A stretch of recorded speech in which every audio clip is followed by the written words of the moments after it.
त्या नेत्याला तपासासाठी बोलावून घेण्याची तयारी सुद्धा पोलिसांनी केलेली आहे असं सांगितलं जातं. त्यामुळं अनेक राजकीय नेत्यांनी या प्रकरणाचा धसका घेतलेला आहे.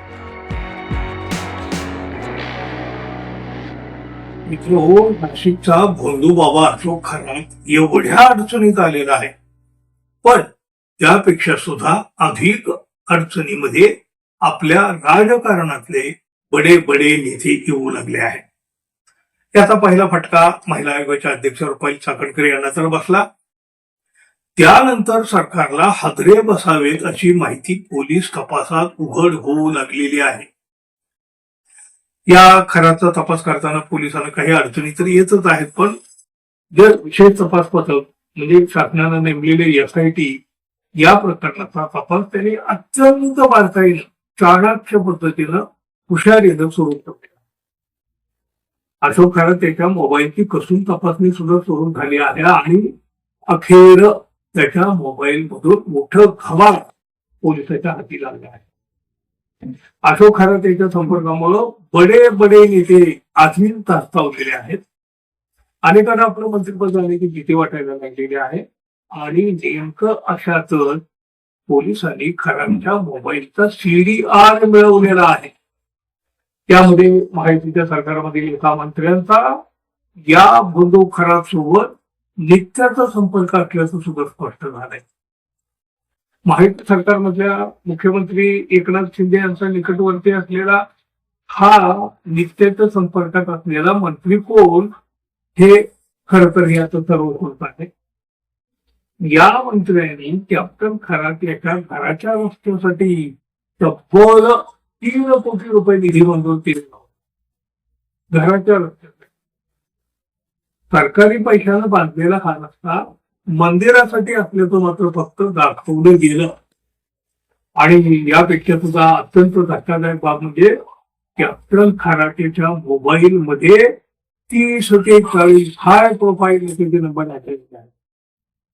या नंबरच्या बाबतीत पोलीस आपली माहिती गोपनीय ठेवत आहेत. मात्र या नेत्याकडे चौकशी केली जाण्याची शक्यता आहे. भोंदू कॅप्टन खरात यानं पोलिसांच्या तपासामध्ये तशी फारशी माहिती दिलेली नाही. अवांतर काहीतरी इकडचं तिकडचं सांगत तपासाचा खोळंबा करण्याचा प्रयत्न मात्र त्यांनी नक्की केलेला आहे. त्यामुळं वरिष्ठ अधिकाऱ्यांनी याबाबत अत्यंत कणखर अशी भूमिका घेतली. सध्या पोलिसांनी आपला तपास त्या 58 व्हिडिओवर केंद्रित केलेला आहे. या संदर्भामध्ये संबंधित महिला अत्यंत धास्तावलेल्या आहेत, घाबरलेल्या आहेत.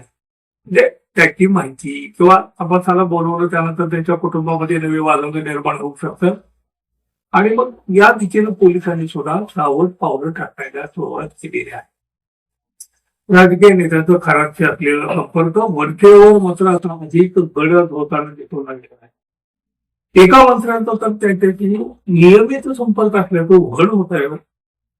शिवाय या मंत्र्यांनी जनतेचा पैसा खराच्या घराच्या रस्त्यासाठी उधळलेला आहे अशी जी माहिती समोर आलेली आहे ना, त्यामुळं रुपाली चाकणकर नंतर या मंत्र्यांचीही डेट पडू शकते. त्याच्या मोबाईलमध्ये 30 ते 40 बड्या नेत्याचे मोबाईल नंबर आढळून आलेले आहेत. त्या नेत्याची ही चौकशी होण्याची हे म्हणूनच जास्त भीती वाटू लागली याला.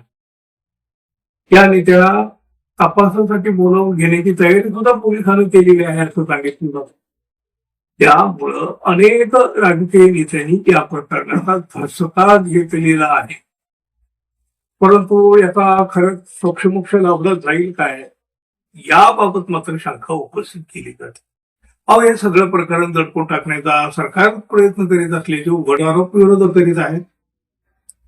बड्या बड्या मंत्र्यांच्या नेत्यांची नावं या प्रकरणात येत असल्यामुळे हे सगळं प्रकरण पूर्णपणे बाहेर येईल की नाही याबाबत शंका व्यक्त केली जाते.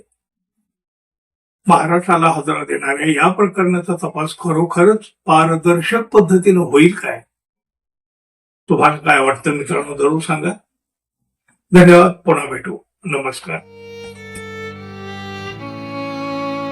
पहिलं